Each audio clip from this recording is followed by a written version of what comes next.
నమస్తే today Andhra news bulletin కి స్వాగతం. వార్తల్లోని వివరాలు. ముఖ్యమంత్రి నారా చంద్రబాబు నాయుడు ప్రకాశం జిల్లాల పర్యటనలో భాగంగా 4 సూక్ష్మ, చిన్న, మధ్య తరహా పరిశ్రమల పార్కులను ప్రారంభించారు. పీసీపల్లి మండలం గుంటూరు లింగన్నపాలెం సమీపంలో ఏర్పాటు చేసిన సూక్ష్మ, చిన్న, మధ్య తరహా పరిశ్రమల పార్కును ప్రారంభించడంతో పాటు జిల్లాలోని గంగపాలెం, మద్దిపాడు, నెన్నూరపాడుతో పాటు రాష్ట్రంలోని మరో 50 పార్కులకు వర్చువల్ విధానంలో శంకుస్థాపనలు, ప్రారంభోత్సవాలు చేశారు. ఈ సందర్భంగా నిర్వహించిన పరిశ్రమలు, ఉపాధి కల్పన కార్యక్రమంలో ముఖ్యమంత్రి మాట్లాడుతూ అభివృద్ధి, సంక్షేమమే లక్ష్యంగా రాష్ట్ర ప్రభుత్వం పాలన సాగిస్తోందన్నారు. రాష్ట్రానికి పెట్టుబడులు పెరుగుతున్నాయన్నారు. వివిధ ప్రదేశాల్లో ఇండస్ట్రీస్ ని ప్రారంభించడం, ఫౌండేషన్ వేసే కార్యక్రమంలో భాగస్వాములయ్యారు. వీళ్ళు కాకుండా జిల్లా యంత్రాంగం, కలెక్టర్ కానీ అదే మరిగా మిగిలిన అధికార యంత్రాంగం మొత్తం అక్కడున్నారు. ఈరోజు మీరు ఒక్కసారి చూస్తే మొన్న ఒక తుఫాను వచ్చింది. ఆ తుఫాన్లో సమర్థవంతంగా పనిచేశాం. అధికారులు, అనధికారులు అంటే ప్రజాప్రతినిధులు కలిసి పనిచేశాం.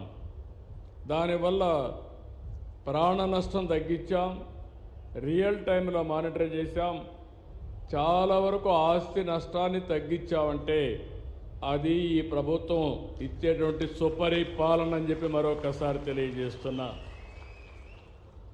అలాంటి అందరికి కూడా లైన్లో ఉండే అందరికీ మనస్ఫూర్తిగా అభినందనలు. నేను పనిచేసేది భావితరాల భవిష్యత్తు కోసం. ఇక్కడే పిల్లలున్నారు, 7వ తరగతో 8వ తరగతి చదువుకుంటున్నారు. మీరు చదువు పూర్తయ్యే కొందికి మీరు ఎక్కడికి పోయే పని లేకుండా మీ ఊర్లో కానీ మీ ప్రాంతంలో ఉద్యోగాలు ఇప్పించే బాధ్యత నాది. అదే మాదిరిగా ముందందరం కష్టపడేవాళ్ళం. ఇప్పుడు కష్టపడడం కాదు, ఇష్టపడి పనిచేస్తే, స్మార్ట్గా పనిచేస్తే ఏదైనా సాధ్యమని మరొకసారి పిల్లలందరికీ తెలియజేస్తున్నా. ఈరోజు అందుకనే టీనేజ్ పిల్లలు ఉన్నారు, 7వ తరగతి నుంచి. అక్కడి నుంచి ఆలోచనలే మారుతూ ఉంటాయి. అందుకనే మిమ్మల్ని అందరినీ కూడా ప్రభుత్వంలో భాగస్వాములు చేయాలనుకుంటున్నాను. నేను తీసుకునే ప్రభుత్వ విధానాలు ఈ పిల్లల కోసం, భావితరాల కోసం, వాళ్ళు కూడా భవిష్యత్తులో విధాన నిర్ణయాల్లో భాగస్వాములు చేస్తానని మరొకసారి పిల్లలందరికీ విజ్ఞప్తి చేస్తున్నా. మీరు కూడా దీన్ని ఉపయోగించుకోవాలి. ఏ విధంగా ఉపయోగించుకుంటారో చెప్తాను. ఈరోజు నా జీవితంలో చాలా హ్యాపీయెస్ట్ డే.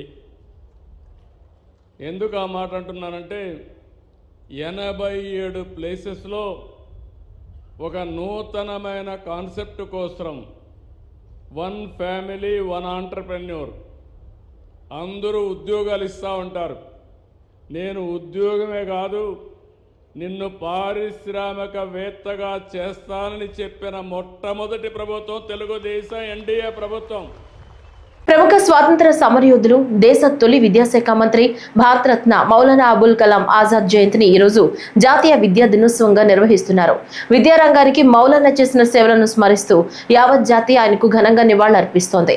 అమరావతిలో మౌలానా అబుల్ కలాం ఆజాద్ చిత్రపటానికి ముఖ్యమంత్రి చంద్రబాబు నాయుడు పుష్పాంజలి ఘటించి నివాళులర్పించారు. సంస్కరణలతో దేశ విద్యా వ్యవస్థకు పునాది వేసిన మౌలానా అబుల్ కలాం ఆజాద్ జయంతి సందర్భంగా నివాళులర్పిస్తున్నట్లు సామాజిక మాధ్యమం వేదికగా పేర్కొన్నారు.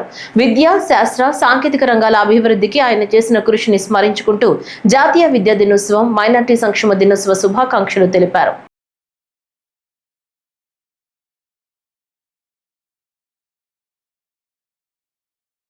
గుంటూరు గ్రామీణ మండలం వెంగళాయపాలెంలో 1.20 కోట్లతో నిర్మించిన 21 ఎకరాల చెరువును మంత్రి డాక్టర్ పెమ్మసాని చంద్రశేఖర్, జిల్లా ఇన్ఛార్జ్ మంత్రి కందుల దుర్గేష్లతో కలిసి కేంద్ర గ్రామీణాభివృద్ధి శాఖ మంత్రి శివరాజ్ సింగ్ చౌహాన్ ప్రారంభించారు. కొండవాగు నీటి ప్రవాహం ఈ చెరువుకు ప్రధాన నీటి వనరు. చెరువు వద్ద స్థానిక విఘ్నేశ్వరుడు, పోలేరమ్మ అమ్మవారి ఆలయాన్ని మంత్రులు, అతిథులు దర్శించుకున్నారు. నక్షత్రవనంలో మొక్కల్ని నాటారు. వాకింగ్ ట్రాక్ పై నడిచి పరిశీలించారు. పునరుద్ధరించిన బావిని చిన్నారులకు ఏర్పాటు చేసిన పార్క్ పార్కు, వ్యాయామానికి ఏర్పాటు చేసిన పార్కును, ఓపెన్ థియేటర్ ను పరిశీలించారు. అనంతరం మీడియాతో మాట్లాడుతూ సాంస్కృతిక వికాసానికి జలమే ఆధారమన్నారు. వాటర్ షెడ్ కార్యక్రమం ప్రధానమంత్రి సించయతి యోజన ప్రధానమంత్రి ప్రేరణతో అమలు చేయడం జరుగుతుందన్నారు. जल के बिना जीवन नहीं और मिट्टी के बिना खेती नहीं, कि हम पुरानी जो वाटर बॉडीज है उनको भी ठीक करेंगे, उनका पुनरुत्थान करेंगे। और वाटर शेड की योजना, प्रधानमंत्री सूक्ष्म सिंचाई योजना, जल और माटी दोनों को बचाने के लिए वरदान है। 150 इयर्स पुरानी ये वाटर बॉडी, पानी भी गंदा था, कोई उपयोग नहीं था। अब हम देख रहे हैं कि इस पुरानी वाटर बॉडी जिसका कोई उपयोग नहीं था उसमें स्वच्छ जल भरा हुआ है। आप विजनरी लीडर हैं चंद्रशेखर जी, तो एक वाटर बॉडीज को कितना मल्टीपर्पज बनाया जा सकता है उसका उदाहरण तो देश भर में इस मॉडल को हम ले जाएंगे और ऐसी जितनी पुरानी वाटर बॉडीज है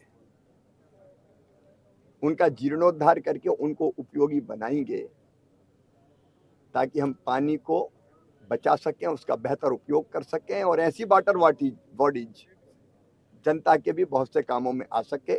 और ये कॉम्बिनेशन जो है टीडीपी, पवन कल्याण जी की पार्टी और बीजेपी, ये भी वैसे ही है जैसे अंगूठे में नगीना होता है, परफेक्ट। मुख्यमंत्री जी के लीडरशिप में आंध्र में बहुत बेहतर विकास हो रहा है, मैं उनका अभिनंदन करता हूँ। प्रधानमंत्री जी हमारी प्रेरणा है। కేంద్ర కమ్యూనికేషన్లు, గ్రామీణ అభివృద్ధి శాఖ సహాయ మంత్రి డాక్టర్ పెమ్మసాని చంద్రశేఖర్ మాట్లాడుతూ పల్లెలు దేశ ప్రగతికి పట్టుకొమ్మలన్నారు. 25% వర్షంపై ఆధారపడి ఉన్నాయని, వీటి కోసం ప్రధానమంత్రి వాటర్ షెడ్ కార్యక్రమాలు చేపట్టాలని ఆలోచించారు. ఇటువంటి మంచి కార్యక్రమాల్లో ముఖ్యమంత్రి, ఉప ముఖ్యమంత్రి మన రాష్ట్రం ఒక భాగం కావాలని ఆలోచించారని చెప్పారు. ఈ పథకాలు బాగా అమలు చేసి ఆదర్శంగా నిలవాలని రాష్ట్రానికి తీసుకొస్తున్నామని తెలిపారు. శివరాజ్ సింగ్ చౌహాన్ వ్యవసాయ శాఖ మంత్రిగా ఆంధ్రప్రదేశ్ 40% యూరియా సరఫరా చేశారని తెలిపారు. రాష్ట్ర సమస్యల పట్ల మంత్రి పరిష్కారం ఇచ్చారని తెలిపారు. ఉపాధి హామీ పెండింగ్ బిల్లులు 180 కోట్ల రూపాయలు విడుదల చేశారని చెప్పారు. వెంగళాయపాలెం చెరువు మంచి నిర్వహణకు ఆలోచించి చర్యలు తీసుకోవడం జరిగిందన్నారు. కొబ్బరి మొక్కలు నాటామని, చేపలు, బాతులు పెంచి ఆదాయ వనరులు సమకూర్చడం జరుగుతోందని తెలిపారు. దేశ ప్రగతికి పట్టు కొమ్మలు, అలాంటి పల్లెలకు భూమి తల్లి అయితే నీరు ప్రాణం. భారతదేశంలో 60% జనాభా ఈరోజు వ్యవసాయంపై ఆధారపడి ఉన్నారు. అయితే భారత భూభాగంలో వ్యవసాయానికి ఉపయోగపడేటువంటి స్థలం 50% మాత్రమే.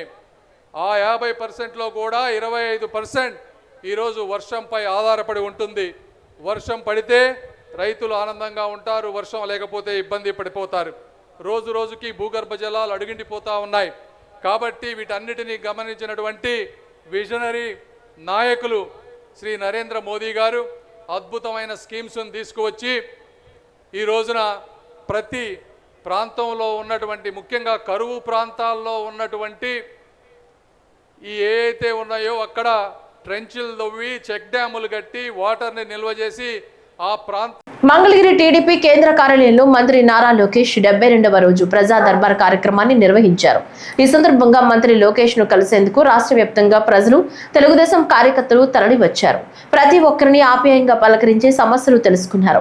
ఆయా సమస్యలపై ప్రజలు, టీడీపీ కార్యకర్తల నుంచి మంత్రి వినతులు స్వీకరించారు. పలు సమస్యల పరిష్కారం కోసం అప్పటికప్పుడే సిబ్బందికి ఆదేశాలు జారీ చేశారు. విజ్ఞప్తులను సాధ్యమైనంత త్వరగా పరిష్కరించి అండగా ఉంటామని బాధితులకు భరోసా ఇచ్చారు.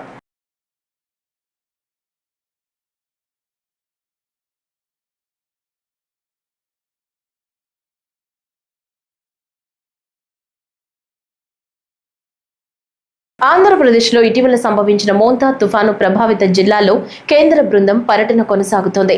కేంద్ర హోంశాఖ సెక్రటరీ పౌస్మి బసు నేతృత్వంలోని బృందం బాపట్ల జిల్లాలో కారంచేడు మండలంలో దెబ్బతిన్న కొమ్మూరు కాల్వను, దాని సమీపంలో నీటిలో మునిగిన వరి పంటను పరిశీలించారు. జిల్లాలోని ఇతర ప్రాంతాలను కూడా కేంద్ర బృందం పరిశీలించి నష్టంపై ఏర్పాటు చేసిన ఫోటో ప్రదర్శనను తిలకించింది. రాష్ట్ర విపత్తుల నిర్వహణ సంస్థ మేనేజింగ్ డైరెక్టర్ ప్రఖర్ జైన్, బాపట్ల జిల్లా కలెక్టర్ వినోద్ కుమార్ తుఫాను వల్ల జిల్లాలో జరిగిన నష్టాన్ని బృంద సభ్యులకు వివరించారు.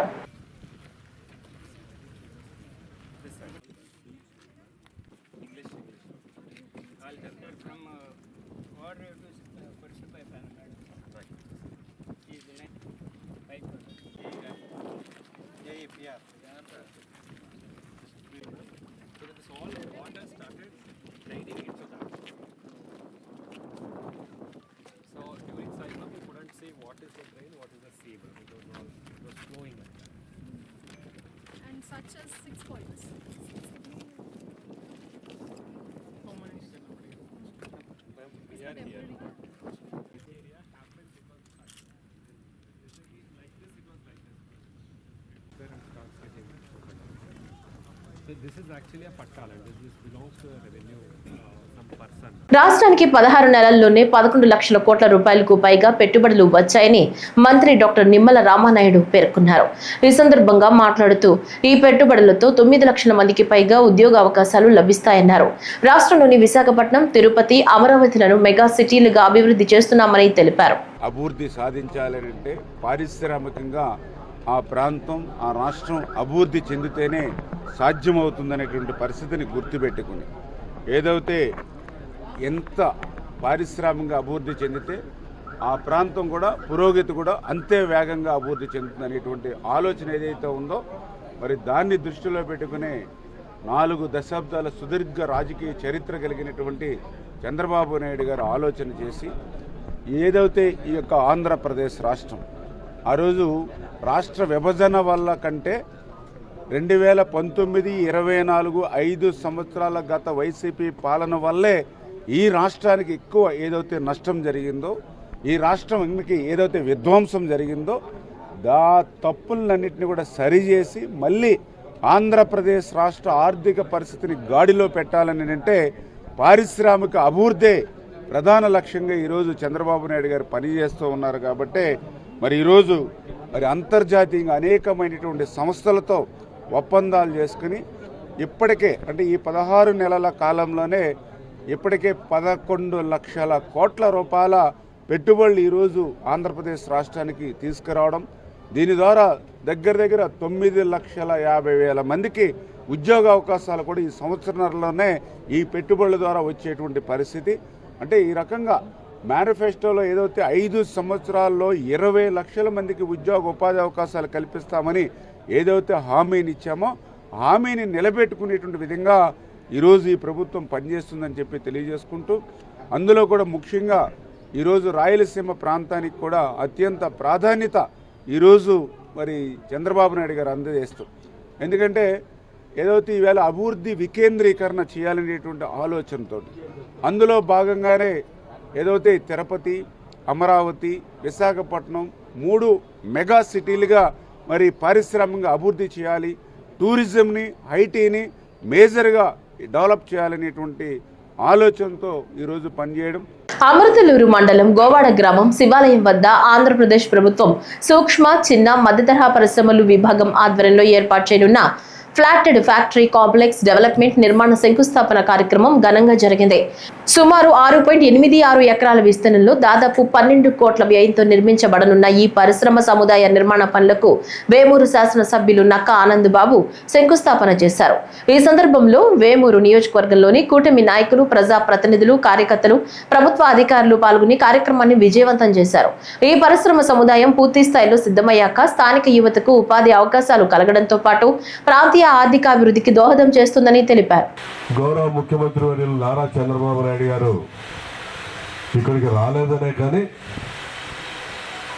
వారి ఉపన్యాసం ఈరోజు స్పష్టంగా ఆ స్క్రీన్లో మనందరం కూడా వింటూ వీక్షించడం ద్వారా ముఖ్యమంత్రి గారు వచ్చినటువంటి అనుభూతి మనందరం కూడా కలిగిందని నేను అనుకుంటున్నాను. ఏకకాలంలో ఈ రాష్ట్రంలో 87 చోట్ల ఇలాంటి కార్యక్రమాలకి శ్రీకారం చుట్టారు ఈరోజు. దీనికి ప్రధాన కారణం ఎన్నికల ముందు ఈ రాష్ట్రంలో విపరీతంగా పెరిగిపోయినటువంటి నిరుద్యోగం,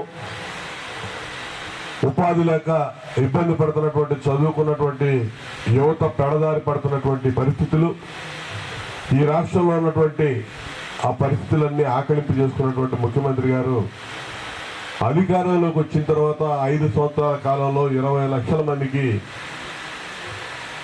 ఉపాధి ఉద్యోగ అవకాశాలు కల్పిస్తామని చెప్పి హామీ ఇవ్వటం జరిగింది. అందులో భాగంగానే ఈ సంవత్సరం 4 నెలల కాలంలో మన ప్రాంతంలో ఇప్పటికైతే ఉద్యోగ అవకాశాలు రాలేదు, కానీ రాష్ట్రంలోని అనేక ప్రాంతాల్లో రాయలసీమ జిల్లాల్లో చిత్తూరు కానీ, కర్నూలు కానీ, అనంతపురం కానీ ఈ అన్ని జిల్లాల్లో ఉద్యోగ ఉపాధి అవకాశాలకు అవసరమైనటువంటి చర్యలు ఆల్రెడీ చేపట్టడం జరిగింది. అవన్నీ కూడా ముఖ్యమంత్రి గారు చెప్పాడు. విశాఖపట్నం, విజయనగరం, శ్రీకాకుళం ప్రాంతాల్లో చర్యలు తీసుకోవడం జరిగింది. అదేవిధంగా రాష్ట్ర వ్యాప్తంగా ఎంఎస్ఎంఈ పార్కులు, ఎంఎస్ఎంఈ అంటే సూక్ష్మ చిన్న తరహా మధ్య తరహా పరిశ్రమలు, సూక్ష్మ చిన్న తరహా మధ్య తరహా పరిశ్రమలు ఈ రాష్ట్రంలో ఇబ్బడిముబ్బడిగా ప్రారంభించాలి. భారతరత్న మౌలానా అబుల్ కలాం ఆజాద్ జయంతి సందర్భంగా వైఎస్ఆర్సీపీ కేంద్ర కార్యాలయంలో ఆయన చిత్రపటానికి ఆ పార్టీ అధినేత మాజీ ముఖ్యమంత్రి వైఎస్ జగన్మోహన్ రెడ్డి పూలమాల వేసి నివాళులర్పించారు. ఈ కార్యక్రమంలో YSRCP minority cell president Khader Basha, working president MA Hafeez Khan, ఎమ్మెల్సీలు రుహుల్లా, లేళ్ల అప్పిరెడ్డి, వైఎస్ఆర్సీపీ నాయకులు నూరి ఫాతిమా, షేక్ ఆసిఫ్, మహబూబ్ షేక్ తదితరులు పాల్గొన్నారు. భారతరత్న మౌలానా అబుల్ కలాం ఆజాద్ సేవలు శ్లాఘనీయమని ఆంధ్రప్రదేశ్ రాష్ట్ర శాసనసభ సెక్రటరీ జనరల్ ప్రసన్న కుమార్ సూర్యదేవర అన్నారు. మౌలానా అబుల్ కలాం ఆజాద్ జయంతి సందర్భంగా శాసనసభ ప్రాంగణంలోని మొదటి అంతస్తులోని కాన్ఫరెన్స్ హాల్లో అబుల్ కలాం చిత్రపటానికి ఆయన పుష్పాంజలి ఘటించి ఘనంగా నివాళులర్పించారు. ఈ సందర్భంగా ప్రసన్న కుమార్ సూర్యదేవర మాట్లాడుతూ మౌలానా అబుల్ కలాం ఆజాద్ స్వాతంత్ర ఉద్యమంలో కీలక పాత్ర పోషించారని, స్వతంత్ర భారతదేశానికి తొలి విద్యామంత్రిగా వ్యవహరించే భారత విద్యా వ్యవస్థ బలమైన పునాది వేశారని తెలిపారు. ఆజాద్ జన్మదినమైన నవంబర్ 11న దేశవ్యాప్తంగా జాతీయ విద్యా దినోత్సవంగా జరుపుకుంటున్నట్లు ఆయన వివరించారు.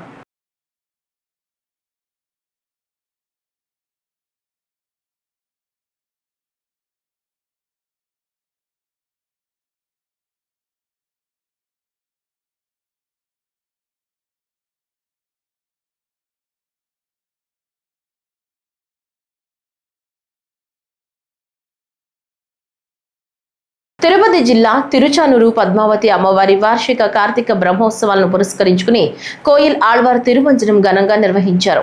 ఈ నెల 17 నుంచి 25వ తేదీ వరకు ఈ బ్రహ్మోత్సవాలు జరగనున్నాయి. సుప్రభాతంతో అమ్మవారిని మేల్కొల్పి సహస్రనామార్చన శుద్ధి నిర్వహించారు. అనంతరం ఆలయ ప్రాంగణం, గోడలు, పైకప్పు, పూజా సామగ్రి తదితర అన్ని వస్తువులను నీటితో శుద్ధి చేశారు.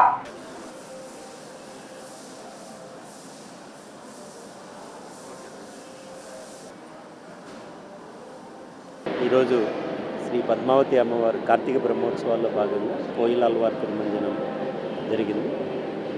చాలా మంచిగా జరిగింది. ఇది బ్రహ్మోత్సవాలలో భాగంగా జరుగుతున్న కార్యక్రమం. టోటల్గా ఆలయానంతా కూడా పూర్తిగా శుద్ధి చేయడం జరిగింది. ఇలా ఈ యొక్క పద్మావతి అమ్మవారి బ్రహ్మోత్సవాలతో పాటు ఇంకా రిమైనింగ్ ఇయర్లో మొత్తం 4 సార్లు చేయడం జరుగుతుంది. ఈ 17వ తేదీ నుంచి అమ్మవారి బ్రహ్మోత్సవాలు ప్రారంభం కావడం జరుగుతుంది. సో దీనికి సంబంధించి అన్ని ఏర్పాట్లు చక్కగా జరుగుతున్నాయి. సో ఈరోజు ఈ యొక్క కార్యక్రమంలో అందరూ కూడా తిరుపతి ఎస్పీ గారు, సివిఎస్పీ గారు, ఆల్ డిపార్ట్మెంట్స్ పార్టిసిపేట్ చేసి చాలా చక్కగా విజయవంతంగా చేశారు. ఓం నమో వెంకటేశ్వర. ఢిల్లీలో జరిగిన కారు పేలుడు ఘటన అనంతరం రాష్ట్ర వ్యాప్తంగా పోలీసులు హై అలర్ట్ ప్రకటించారు. ఎటువంటి అవాంఛనీయ పరిస్థితులు తలెత్తకుండా ముందస్తు చర్యలు చేపట్టారు. ఈ నేపథ్యంలో ఎన్టీఆర్ జిల్లాలోని విజయవాడ, ఇతర ప్రముఖ ప్రాంతాల్లోని బస్టాండ్లు, రైల్వే స్టేషన్లు, మార్కెట్ ప్రదేశాల్లో పోలీసులు తనిఖీలు నిర్వహించారు. అనుమానాస్పద వ్యక్తులు, వాహనాలు లేదా వస్తువులు కనపడితే వెంటనే పోలీస్ కంట్రోల్ రూమ్ కి సమీప పోలీస్ వారికి సమాచారం ఇవ్వాలని ప్రజలను కోరారు.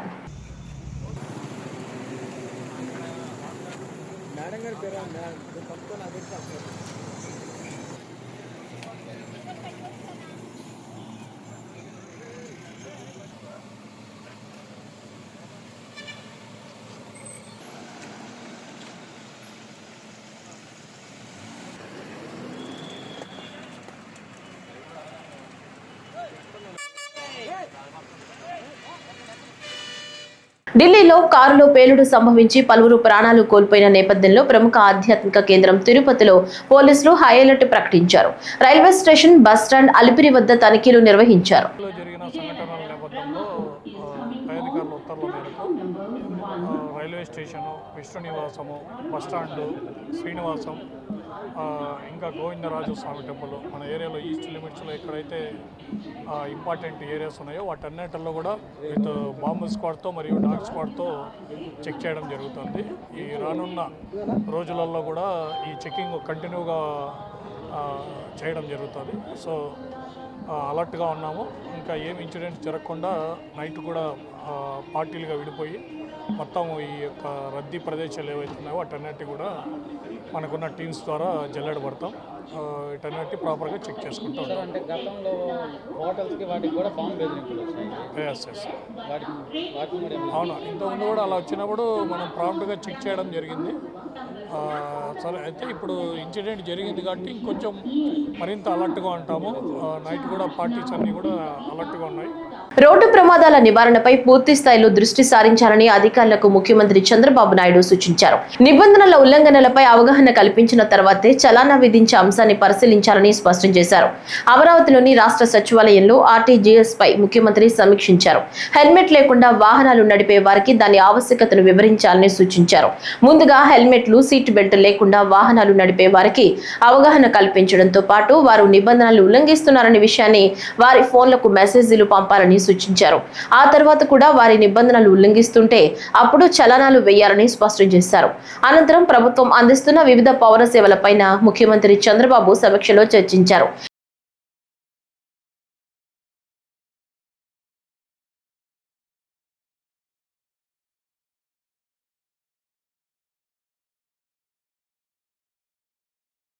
శ్రీ సత్యసాయి బాబా శత జయంతి ఉత్సవాలను పురస్కరించుకుని ఈ నెల 19న పుట్టపర్తికి ప్రధానమంత్రి నరేంద్ర మోదీ, 22వ తేదీన రాష్ట్రపతి ద్రౌపది ముర్ము రానున్న నేపథ్యంలో పటిష్ట ఏర్పాట్లు చేయాలని ముఖ్యమంత్రి చంద్రబాబు నాయుడు అధికారులను ఆదేశించారు. రాష్ట్రపతి సహా వివిధ ప్రముఖులు హాజరు కానున్న దృష్ట్యా ఎలాంటి అవాంతరాలు తలెత్తకుండా చర్యలు తీసుకోవాలని సూచించారు. సత్యసాయి బాబా జయంతి వేడుకల నిర్వహణపై అమరావతిలోని రాష్ట్ర సచివాలయంలో మంత్రులు సిఎస్ విజయానంద్ అధికారులతో ముఖ్యమంత్రి సమీక్ష నిర్వహించారు.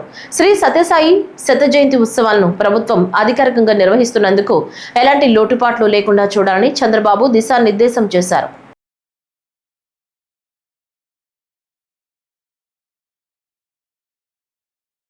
మోంతా తుఫాను ప్రభావంతో ప్రకాశం జిల్లాకు కలిగిన నష్టాన్ని అర్థం చేసుకోగలమని కేంద్ర బృందం తెలిపింది. క్షేత్రస్థాయిలో జరిగిన నష్టం గురించి ప్రభుత్వానికి నివేదిస్తామని భరోసా ఇచ్చింది. ఈ తుఫాను నష్టాన్ని పరిశీలించేందుకు కేంద్ర ప్రభుత్వం వివిధ మంత్రిత్వ శాఖల ఉన్నతాధికారులతో నియమించిన 4 సభ్యుల కమిటీ జిల్లాలో పర్యటించింది. పి పౌసమి బసు, మహేష్ కుమార్, శశాంక్ శేఖర్ రాయ్, సాయి భగీరథ్లతో పాటు రాష్ట్ర విపత్తుల నిర్వహణ సంస్థ మేనేజింగ్ డైరెక్టర్ ప్రఖర్ జైన్ కూడా బృంద సభ్యులతో పాటు వచ్చారు. క్షేత్ర పర్యటనలో భాగంగా కేంద్ర బృందం నాగులుప్పలపాడు మండల పరిధిలోని దెబ్బతిన్న పత్తి పంటను ప్రతినిధుల బృందం పరిశీలించింది.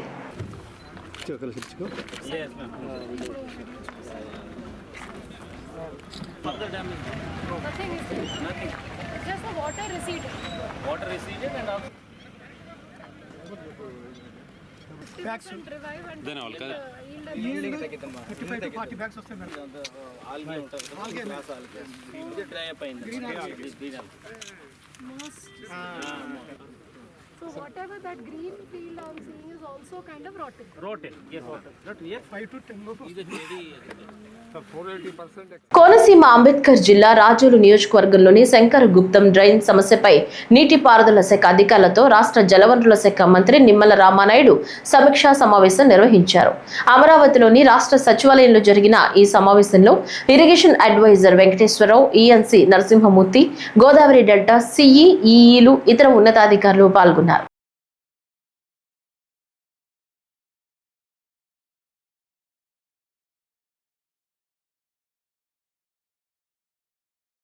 తిరుపతి జిల్లా శ్రీకాళహస్తీశ్వర ఆలయ ధర్మకర్తల మండలి తొలి సమావేశం సోమవారం నిర్వహించారు. ఎమ్మెల్యే బొజ్జల సుధీర్ రెడ్డి అధ్యక్షతన ధర్మకర్తల మండలి పలు అభివృద్ధి అంశాలకు సంబంధించిన తీర్మానాలను ఆమోదించింది. రానున్న మహాశివరాత్రి బ్రహ్మోత్సవాలు అంగరంగ వైభవంగా నిర్వహించాలని, దళారీ వ్యవస్థ నిర్మూలన, సామాన్య భక్తులకు అగ్ర ప్రాధాన్యత ఇస్తూ తగిన సౌకర్యాలు సదుపాయాలు కల్పించాలని ధర్మకర్తల మండలి సమావేశంలో నిర్ణయించామని ఎమ్మెల్యే సుధీర్ రెడ్డి, దేవస్థానం చైర్మన్ కొట్టే సాయి తెలిపారు. మాస్టర్ ప్లాన్ కింద శ్రీకాళహస్తిని మరింత అభివృద్ధి చేయాలని శ్రీకాళహస్తి పాలక మండలి తీర్మానించింది. ఈరోజు శ్రీకాళహస్తి పాలక మండలి ఫస్ట్ బోర్డు మీటింగ్ అనేది జరిగింది. అందరం కూడా బోర్డు మెంబర్స్తో పాటు చైర్మన్ కొట్టేసాయి గారు, ఈఓ గారు, అట్నే అందరున్న బోర్డు మెంబర్స్, ప్రత్యేక ఆహ్వానితులు అందరూ కూడా ఈరోజు కూర్చొని సుదీర్ఘంగా ఏమేమి చేస్తే బాగుంటుంది, స్వామివారికి ఎలాంటి మార్పులు చేయాలి, అలానే కొన్ని శివరాత్రి వస్తుంది కాబట్టి ఫిబ్రవరిలో దానికి సంబంధించిన టెండర్స్ గురించి కూడా కొన్ని నిర్ణయాలు, అట్నే లోపల బయట ఏ రకంగా దళారును కట్టడి చేయాలా, శానిటైజేషన్ ఈరోజు ఆంధ్రప్రదేశ్లో నెంబర్ 1 టెంపుల్గా ఈ గడిచిన 6 నెలల నుంచి కన్సిక్యూటివ్గా టాప్ 1లో ఉండడం నిజంగా హ్యాపీగా ఉంది. దాని ఈవో గారిని నేను ప్రత్యేకంగా అప్రిషియేట్ చేస్తున్నాను. అట్నే ఈ బయట లోపల ఏ రకంగా ఈ షాప్ కీపర్స్ కావచ్చు, అట్నే బెగ్గర్స్ కావచ్చు, దాని తర్వాత డెవలప్మెంట్ లోబాయికి రోడ్డు గురించి చర్చించాం, అది కూడా వచ్చింది. నెక్స్ట్ మాస్టర్ ప్లాన్ గురించి చర్చించాం. దెన్ ఆల్సో లోపల ఏ రకంగా ఈ దళారు సిస్టమ్ అనేది వాటి గురించి సీరియస్గా చర్చించడం జరిగింది. బోర్డు మెంబర్స్ కూడా చాలా చక్కగా మరి వాళ్ళు కూడా ఎట్లా చేస్తే చెక్మేట్ చేస్తే బాగుంటుందని కూడా కొంతమంది బోర్డు మెంబర్స్ కూడా చెప్పారు, అది కూడా చేసాం. దాని తర్వాత ఈరోజు కూడా మహాశివరాత్రి కూడా లిస్ట్ వచ్చింది. ఏ రోజు ఏమైతే ఉంటుందో బ్రహ్మోత్సవాల లిస్ట్ వచ్చింది, అది కూడా మీ చేతికి ఇస్తాం. అండ్ ఆల్సో చుట్టుపక్కల కూడా ఎల్ఈడి బోర్డ్స్ పెట్టడం, దాని తర్వాత ఇంకెవరు సార్ చుట్టుపక్కల అన్ని బోర్డ్స్ పెట్టుకొని డిస్ప్లే చేయడం, ఇవన్నీ పెట్టాం. క్యాష్ ఫ్రీ గురించి కూడా ఎక్కువ మాట్లాడాం ఈరోజు, క్యాష్ ఫ్రీ టికెటింగ్ గురించి ఎక్కువ మాట్లాడాం. సో దీని గురించి అన్ని మాట్లాడాం. అండ్ ఆల్సో ఏ టెక్నాలజీ కావచ్చు, దాని తర్వాత సోషల్ మీడియా కావచ్చు, ఇవన్నీ కూడా ఏ రకంగా మనం వాడుకుంటూ ముందుకు పోవాలా. ఈసారి ఇంకోటి ప్రపోజల్ పెట్టినాం ఏంటంటే, ఈసారి ఒఫీషియల్గా స్వామివారి కోసం లాస్ట్ టైం ఏ రకంగా అయితే మనం ఇవన్నీ తయారు చేసుకొని పత్రికలు తయారు చేసుకొని అందరికి వెళ్ళి కలిసాము. ఏలూరు జిల్లాలో మోంతా తుఫాను నష్టాల పరిశీలనకు కేంద్ర బృందం నియమించిన పరిశీలన బృందం సోమవారం ఉంగుటూరు మండలం నారాయణపురంలోని పంట పొలాలను పరిశీలించారు. అనంతరం జిల్లా యంత్రాంగం తుఫాను నష్టాలు అనంతరం చేపట్టిన పునరుద్ధరణ పనులు, తుఫాను బాధితులకు ఏర్పాటు చేసిన పునరావాస కార్యక్రమాలపై ఏర్పాటు చేసిన ఫోటో ఎగ్జిబిషన్ ను బృందం సభ్యులు పరిశీలించారు. తేమ శాతం కొలిచే యంత్రం ద్వారా దెబ్బతిన్న వరి పంట తేమ శాతం కొలవగా 23.6%గా తేలింది.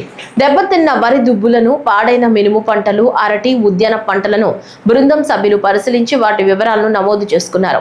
ఈ సందర్భంగా కలెక్టర్ వెట్రిసెల్వి మాట్లాడుతూ పంట నష్టం అంచనాలను కేంద్ర బృందానికి అందించామన్నారు.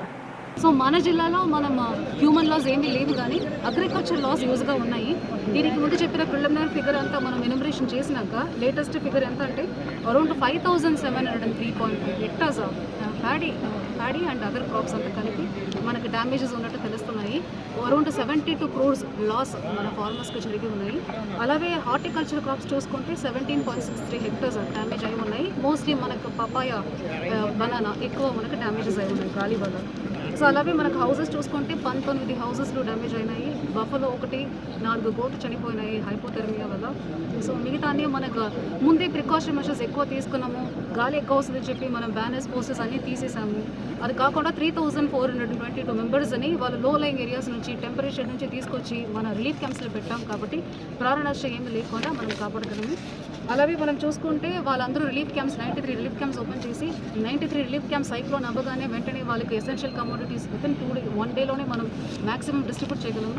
అవన్నీ మొబిలైజ్ చేసుకొని ఈ ఎసెన్షియల్ కమోడిటీస్ డిస్ట్రిబ్యూట్ చేసుకొని వాళ్ళ చేతిలో 3000 రూపీస్ ఇచ్చి కూడా మళ్ళీ రీహాబిలిటేషన్ కోసం వారిని వెంటనే మనం వితిన్ 48 అవర్స్లో ఇవన్నీ మనం చేసాము. ఇవన్నిటికీ ప్లాన్ చేసుకొని వెంటనే మనం చేయగలము.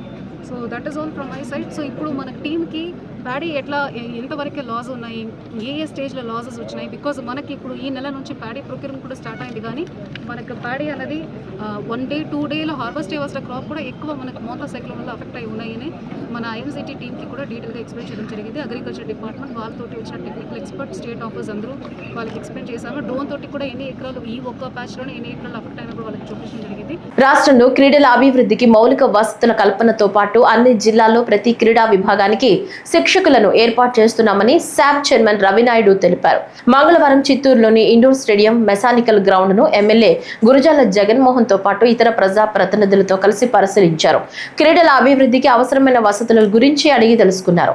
ఈ సందర్భంగా శాప్ చైర్మన్ రవినాయుడు మీడియాతో మాట్లాడుతూ గత పాలనలో క్రీడల అభివృద్ధిని విస్మరించారని, ప్రస్తుతం అన్ని జిల్లాల్లో క్రీడల అభివృద్ధికి, విద్యాభివృద్ధికి తమ ప్రభుత్వం కృషి చేస్తోందన్నారు. విద్యార్థులు జాతీయ, అంతర్జాతీయ స్థాయి క్రీడాకారులుగా ఎదగడానికి అవకాశాలు కల్పిస్తామని చెప్పారు. ఈ రోజు 108 మంది కోచెస్ రిక్రూట్మెంట్ కి ఇప్పటికే మేము ప్రపోజల్ పంపించాం. ఫైనాన్స్ డిపార్ట్మెంట్ లో ఉంది, తొందరలో శాంక్షన్ చేస్తాం. మీకు విషయం కూడా ఇప్పుడే 60 మంది కోచెస్ తీసుకున్నాం, ఏది స్పాన్ ఆఫ్ 16 months లో. దాంతో పాటు ఫస్ట్ టైం రిక్రూట్మెంట్ కూడా చేస్తాం. మీకు ఇదే జిల్లాకు సంబంధించి కూడా ఒక కోచ్ కూడా మేము ఇవ్వడం జరిగింది. ఈరోజు వినోద్ అనే కోచ్ను కూడా ఇవ్వడం జరిగింది. ఒక్కో జిల్లాకు ఒక కోచ్ని మొన్నే రిక్రూట్మెంట్ కూడా చేసాం. ఒక క్రికెట్ కూడా ఒక కోచ్ ఈ జిల్లాకి ఇవ్వడం జరిగింది. ఏదైతే ఉన్నారో రిమైండింగ్ కూడా ఆల్రెడీ ఐడెంటిఫై చేసాం. అతి తొందరలో కోచెస్ రిక్రూట్మెంట్ కూడా చేయడంతో పాటు ఇంకొక విషయం కూడా చెప్తున్నాం. ఈరోజు స్కూల్ ఎడ్యుకేషన్తో కూడా టైఅప్ అవుతున్నాం. విద్యాశాఖ మంత్రి గారిని రిక్వెస్ట్ చేసి ఎవరైతే మొన్న నేషనల్ ప్లేయర్స్ పీఈటీలుగా మారారో వాళ్ళని స్పోర్ట్స్ అథారిటీ కూడా డిప్యుటేషన్ తీసుకొని వచ్చే కార్యక్రమం కూడా శ్రీకారం చుట్టాం. ఇప్పుడు 3 విధానాలతో వెళ్తున్నాం స్పోర్ట్స్ అథారిటీ. ఒకటి, యూనివర్సిటీస్లో అకామిడేషన్ ప్లస్ స్పోర్ట్స్ అథారిటీ గేమ్స్కి MOU చేసాం. ఈరోజు తిరుపతిలో చదువుతుంది ఎస్వి యూనివర్సిటీలో, కాకినాడలో చదువుతుంది JNTలో, అనంతపురంలో చదువుతుంది SKUలో. ఈ విధంగా యూనివర్సిటీ అకామిడేషన్ని స్పోర్ట్స్ అథారిటీ MOU చేసుకోవడం జరిగింది, ఫ్రీ ఆఫ్ అకామిడేషన్. ఇలాంటి చిత్తూరు జిల్లాకు వచ్చే కొన్ని ఇష్యూస్ ఉన్నాయి, ఎందుకంటే ఇక్కడ యూనివర్సిటీ లేదు. అయితే ఇక్కడ ఏం చేస్తున్నాం అంటే ఒకటి స్పోర్ట్స్ అథారిటీ బిల్డింగ్స్ కట్టునే ఇక్కడ ఎడ్యుకేషన్ ఇన్స్టిట్యూట్లో టైప్ అవుతున్నాం. రెండోది, దాంతోపాటు ఇప్పుడు వాస్తవం ఈరోజు నేషనల్ బ్యాడ్మింటన్ జరుగుతుంది, హోటల్స్లో తీసుకోవాల్సిందే, ఎందుకంటే స్టాండర్డ్స్ మారుతాయి. ఈ కొంతమంది నేషనల్ ప్లేయర్స్ని తీసుకోవాలంటే హోటల్లోనే తీసుకోవాలి. 3 కేటగిరీలు చేసాం. ఒకటి, హోటల్ ఏదైతే ఉన్నారో ప్లేయర్స్కి బైఫర్కేట్ చేస్తున్నాం. దాంతోపాటు ఇన్ఫ్రాస్ట్రక్చర్ క్రియేట్ చేసేదానికి ఈరోజు మా ఎమ్మెల్యే గారు కూడా చెప్పారు. ఏంటంటే అకామిడేషన్ కూడా తీసుకొని వస్తే ఈరోజు 100 మంది 150 మంది ఇక్కడ బెడ్స్ కానీ తీసుకొని వస్తే ఇక్కడే స్టే చేసుకుని ఇక్కడే ఆడే పరిస్థితుంది. దానికి కూడా DPR రెడీ చేస్తాం. 100% అకామిడేషన్ కూడా తీసుకొని వస్తాం. కొన్ని కాలేజ్తో కూడా టైప్ అవుతున్నాం. ఆంధ్రప్రదేశ్ సచివాలయ SPF పోలీస్ సిబ్బందికి ఉచిత కంటి పరీక్షలను రాష్ట్ర సచివాలయం ప్రాంగణంలోని SPF సిబ్బంది రెస్ట్ రూమ్ లో నిర్వహించారు. SPF director general doctor CM Trivikrama Varma ఆదేశాల మేరకు మందడంలోని హాసిని కంటి ఆసుపత్రి ఆధ్వర్యంలో డాక్టర్ రహీం బాషా ఈ ఉచిత కంటి పరీక్షలను నిర్వహించారు. ఈ సందర్భంగా రాష్ట్ర సచివాలయ ముఖ్య భద్రతాధికారి మల్లికార్జునరావు మాట్లాడుతూ 2 రోజుల పాటు SPF పోలీస్ సిబ్బందికి ఉచిత కంటి పరీక్షలను నిర్వహిస్తున్నామని తెలిపారు. ఈ అవకాశాన్ని SPF పోలీస్ సిబ్బంది అంతా సద్వినియోగం చేసుకోవాలని ఆయన సూచించారు. ఈ కార్యక్రమంలో ఇన్స్పెక్టర్లు M Venkateswarlu, S Ramana, MV Shivakumar తో పాటు SPF సిబ్బంది పాల్గొన్నారు.